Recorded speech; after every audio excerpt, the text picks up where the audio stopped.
Welcome to Been There, Learned That. This is the podcast for leaders devoted to Jesus, their families, and the pursuit of meaningful work. As a life and leadership coach with decades of experience in church, nonprofit, and corporate settings, I am passionate about supporting others.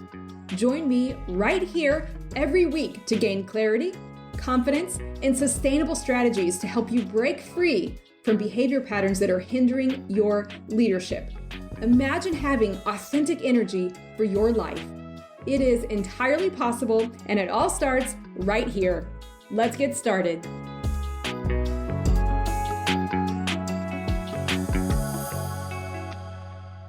Well, hey there, everyone. Welcome back to Been There, Learned That. I am Dana, your empathetic accountability coach, and today I am excited to share with you a discussion on a book that has been really transformative in my life.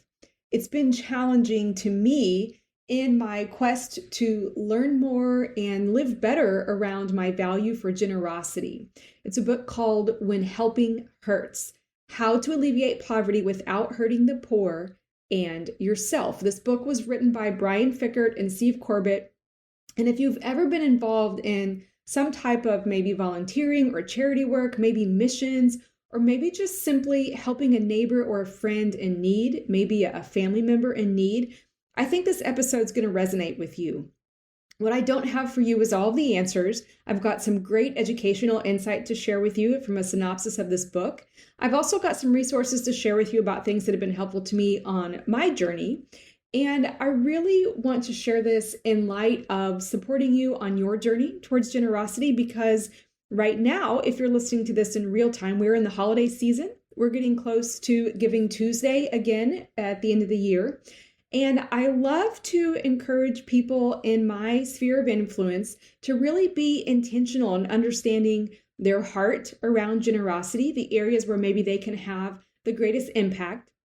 And of course, I'm not just referring to financial giving. So I thought that maybe in less than just 20 minutes or so, I could break down some of the main themes of this powerful book to give you some fresh insights, how as people who follow Jesus, who are leaders, how we can better serve others without unintentionally causing harm.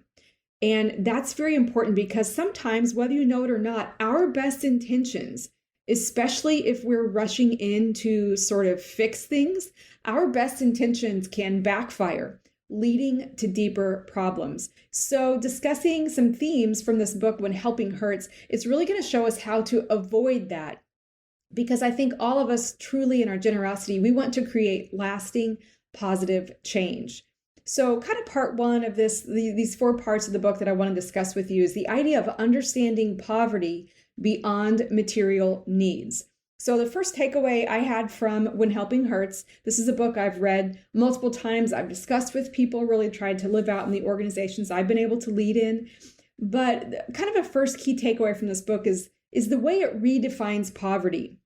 It was so eye-opening to me because they talk about how often we think of poverty purely in material terms, a lack of money, maybe a lack of food or shelter.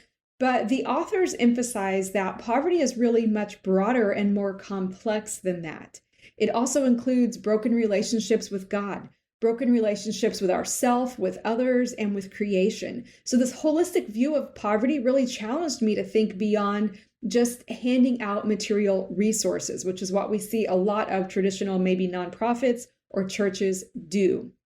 So as helpers, our role is not merely to meet physical needs, but also to recognize the deeper spiritual, emotional, and relational needs that contribute to the cycle of poverty.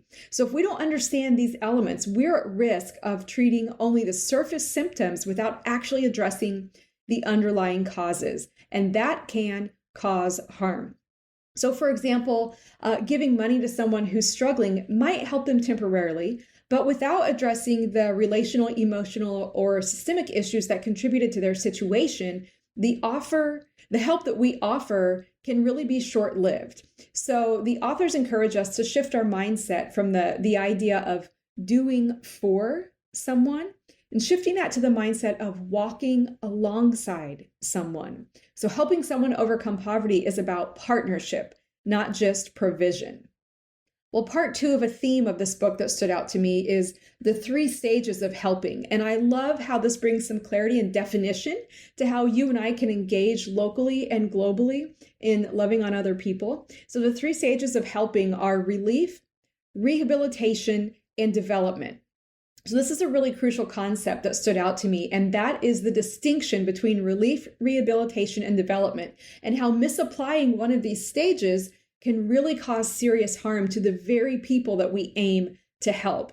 I am passionate about this because I think sometimes our best intentions get in the way and we might actually not be as helpful as we want to be. And because I think you are like me and we care about bringing genuine support and bringing genuine change to systemic issues, we have to really think about how and when we appropriately apply these different stages and the support they need based upon where an individual or an organization or a city or a country might be experiencing at a certain moment in time.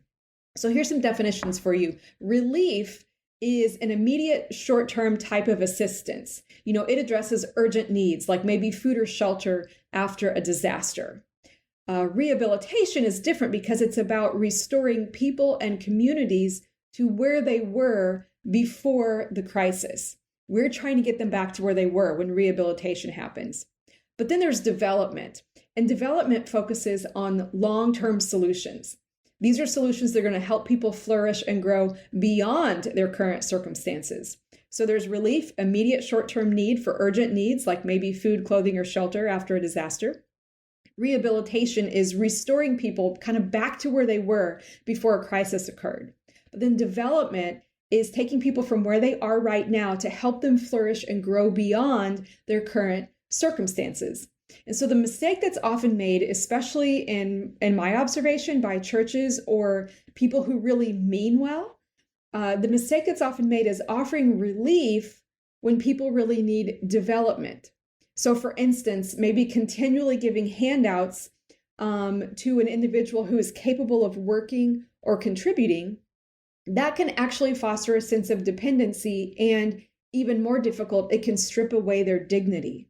We don't want to come alongside an individual and offer support in a way that removes their dignity. So in my opinion, an example of this that I've personally seen, again, just my opinion, is that child sponsorship is an example of what I believe to be a misguided approach. I personally don't engage in giving towards sponsorships because, at least as when that comes to generosity, because I think a healthier approach is development, which is focusing on a long-term solution that can help people flourish and grow beyond their current circumstances. A situation or a solution that leaves space for dignity without dependency.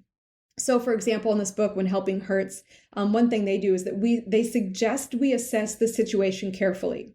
Is the individual truly in a moment of crisis where we want to provide some relief or maybe a little bit of rehabilitation? Or are they ready to partner in their own development, to experience dignity and bring about the changes in a way that are culturally appropriate and relevant to their setting? So by applying the right type of assistance at the right time, you and I can avoid creating a dependency, and instead we can promote sustainable growth and also let dignity exist and grow within an individual's life or an entire community. So part 3 of a theme in this book that stood out to me is the idea of paternalism and asset-based community development. This was a term I didn't know at all before I read this book, because the significant problem they identify in the book is the idea of paternalism, and that is the act of assuming that we, as helpers, that we know better than the people we're trying to assist. So this often leads to imposing solutions on them that may not fit the real needs of the community. So the authors call out different forms of paternalism, such as resource paternalism, which is where we assume people are helpless without our resources. There's knowledge paternalism, which is assuming that we know the best way to fix their problems. So whether we're showing up, maybe in a new workplace, or to volunteer on a team that is new to us, or if we show up and land in a new country, ready to try to be engaged in development, we do best to keep in the front of our minds that God is already at work in these spaces. You and I are not the solution. And the fact is, we want to be part of the solution. We may not even bring a big chunk of that solution. We likely do not know what is best. And keeping that mindset of making sure that we don't try to apply a Western culture solution on another continent, keeping that in mind helps us honor the local population, helps us create space for dignity to grow, and it also helps us honor the story that God is forming there. We aren't trying, or at least I'm not, I don't think you are either, but the goal here is not to try to make other individuals or cities or organizations or countries operate just like we do in the West. The goal is to not engage in paternalism. And remember, God is already at work. What can we learn and how can we support them? Well, a great solution to that is one of the alternative approaches they share in the book, and that is ABCD, which is asset-based community development. This is such a powerful approach, and it helps us to look at it this way. Instead of seeing the poor or the experience of poverty only through the lens of what is lacking, instead we can focus on the assets, the skills, the relationships, and the knowledge that are already in possession. What is already available to this community, to this individual? And by building on those strengths, we help empower people rather than reinforcing the idea that they need to be rescued. We get to come alongside. And I even want you to think about how you can apply this ABCD, asset-based community development. How can you apply this type of solution into your everyday situations? Whether it's in your work life or your personal life, we often want to step in and solve problems for others. We tend to be fixers. But true empowerment really comes from helping people discover and utilize the resources they already have. This approach promotes dignity and long-term transformation. And can I also just say as an aside, this idea of asset-based community development, when I learned that really impacted my parenting. That really impacted my leadership, where I have direct reports over the years in my roles. Of course, it also impacted my approach to generosity, but I think it would be so easy for us to look at a direct report of ours or one of our kids, someone we love, and say, well, I know what you need to do, and try to get them to apply that solution. Instead, we can lead like the example we have of God to Moses in the Old Testament. God looked at Moses and said, what's in your hand? He was just asking Moses to recognize what he already had. He already had a staff in his hand. God had already provided him something. The thing was, Moses just didn't know yet, knew in different ways he could utilize what was in his hand. Once he was educated, once he had new ideas, a better understanding of what was possible, he used what was in his hand to impact him, the people around him and his life and the calling that God had given him. So coming alongside an individual or a community, even as leaders in the workplace or in our families, coming alongside is helping an individual recognize and appreciate the assets, the gifts, the things that they already have, instead of focusing on the lack. Of course, we acknowledge what's missing. We want to validate that, but we also want to recognize what God is already doing in their life and to help them and support them to lean into that.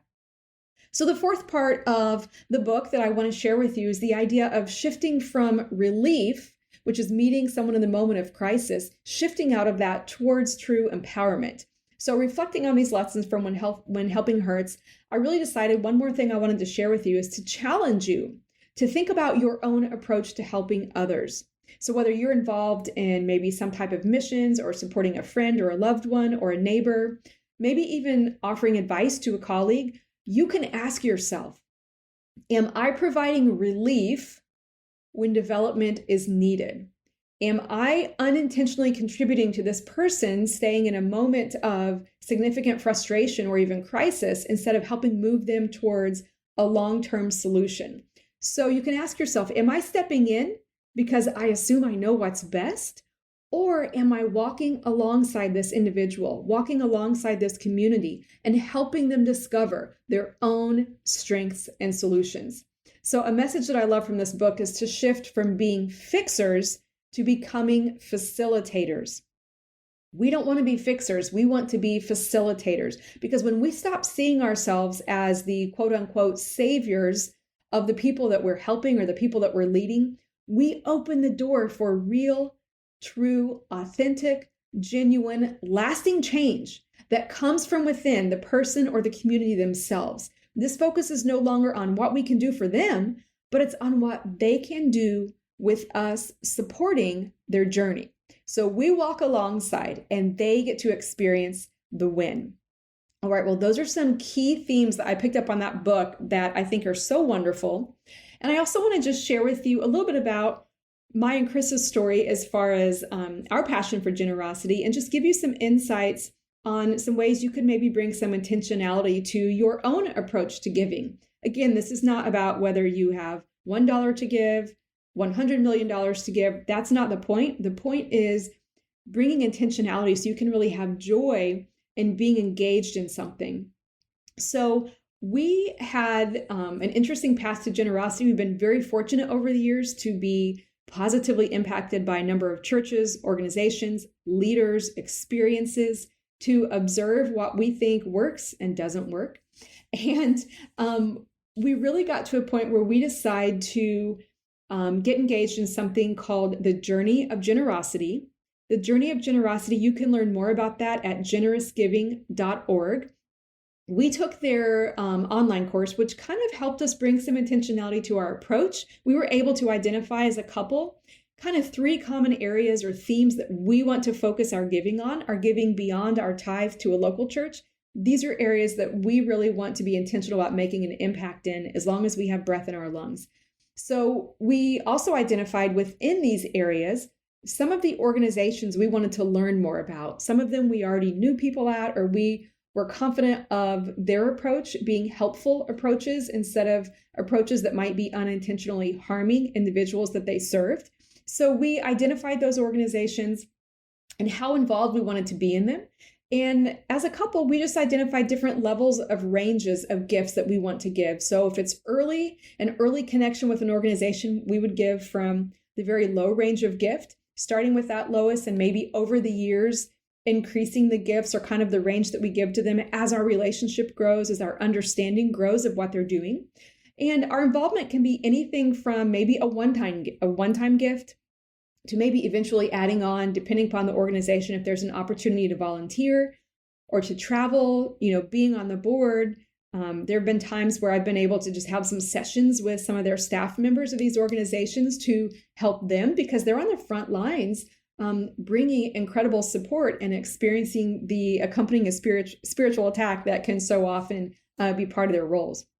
So we also commit, of course, to praying for and checking in on most of these organizations that we're partnering with if we're developing relationships with them over time, just because we prefer a relational approach where it's feasible. So it's been really amazing to us over the years to identify the things, of course, that we care about to bring some more intentionality to giving and to our approach, but also to be able to see how we can use some of these tools and concepts that I've shared with you from the book, When Helping Hurts, to use those to feel so much healthier about the approach that we get to do, so that we are not unintentionally causing harm. So the individuals who want to contribute to their own development get to do that. They get to experience the wins. And it is such a joy for us to see God at work through a heart for generosity. It takes courage, no doubt, but it's something I want to invite you into, considering the journey of identifying where you most want to have an impact. It might be local, it might be in another state, it might be global, and it could be with some specific causes. And I just want today's episode to give you a bit of a framework to take a look at. Of course, I encourage you to dive in to the book, When Helping Hurts, to learn more about it. And I also really just hope this conversation has challenged you to rethink how you approach service and generosity.